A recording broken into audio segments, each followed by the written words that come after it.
संयोजी ऊतक,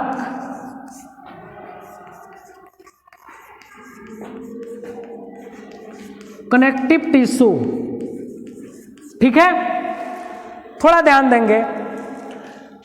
संयोजी ऊतक जंतु के शरीर को साधने का कार्य करता है, अर्थात अवलंबन का कार्य करता है, खड़ा रखने का कार्य करता है। क्यों भाई? क्योंकि शरीर ऊतकों से बना होता है और यह संयोजी ऊतक अनेक ऊतकों को कनेक्ट करने का कार्य करता है, अर्थात जोड़ने का कार्य करता है। इसके साथ साथ अब यहां पर कनेक्ट का मतलब यही है कि यह अंगों को अंगों से तथा ऊतक को ऊतकों से जोड़ने का कार्य करता है। यह जो संयोजिक ऊतक होता है, यह हमारे आंतरिक अंगों को बाह्य घातकों से रक्षा करता है। इसके साथ साथ सुदृढ़ता प्रदान करता है। हमारे शरीर के अंगों को, जब हमारा शरीर गमन कर रहा होता है, उस समय यह सुदृढ़ता और लचीलापन प्रदान कराता है। ठीक है ना?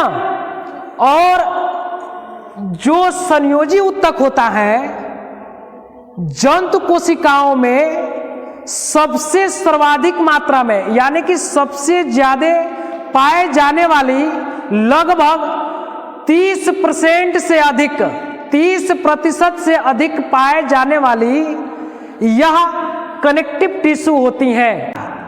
तो संयोजिक ऊतक का निर्माण भ्रूणीय मेसोडर्म से होता है। किससे होता है बाबू?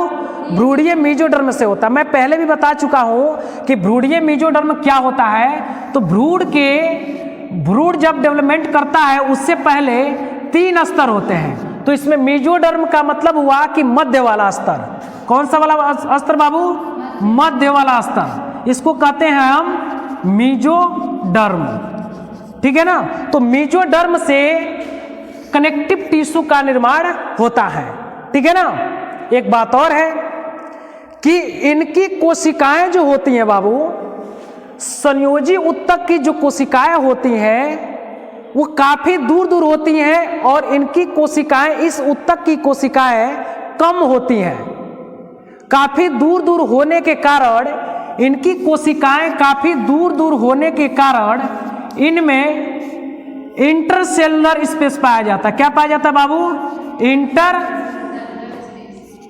सेलुलर स्पेस पाया जाता है। और इंटरसेलुलर स्पेस में अंतराकोशिकीय पदार्थ भरे होते हैं, अर्थात इसका मैट्रिक्स इसके अंदर होते हैं। क्या होते हैं बाबू? इसके अंदर इसका मैट्रिक्स होता है, जिसको कहते हैं अंतराकोशिकीय पदार्थ। हिंदी में क्या बोलते हैं उसको? अंतराकोशिकीय पदार्थ। ठीक है ना? अब अंतराकोशिकीय पदार्थ में क्या क्या पाए जाते हैं, इनके मैट्रिक्स में क्या क्या पाए जाते हैं? तो अक्रिस्टलीय पदार्थ पाए जाते हैं, जो पारदर्शी होते हैं, जो सघन होते हैं। अर्थात हम कह सकते हैं कि इसके मैट्रिक्स में, इसका जो मैट्रिक्स होता है वो काफी सघन होता है, पारदर्शी होता है और इनमें पाए जाने वाला पदार्थ अक्रिस्टलीय होता है। इसमें जो कार्बनिक और अकार्बनिक पदार्थ पाए जाते हैं, इनऑर्गेनिक और ऑर्गेनिक सबस्ट्रेट जो पाए जाते हैं वो अक्रिस्टलीय होते हैं। अर्थात उनकी जो रासायनिक संगठन होती हैं वो भिन्न भिन्न होती हैं। इसलिए हम कह सकते हैं इनके सबस्ट्रेट को कि यह अक्रिस्टलीय होता है। ठीक है ना? अब ध्यान दीजिएगा थोड़ा सा, संयोजी ऊतक का प्रकार।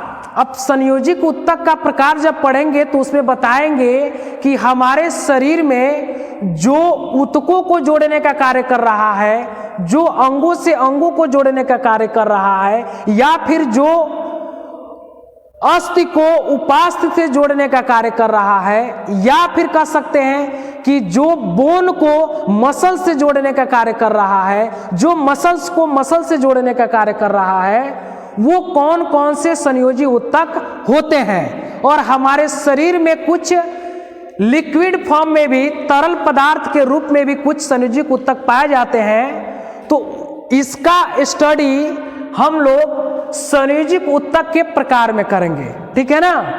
जब हम इसका प्रकार पढ़ेंगे तो उसमें बताया जाएगा कि कौन कौन से संयोजिक ऊतक कौन कौन से कार्य के लिए उत्तरदायी होते हैं, ठीक है ना। आज के लिए इतना ही, ठीक है ना।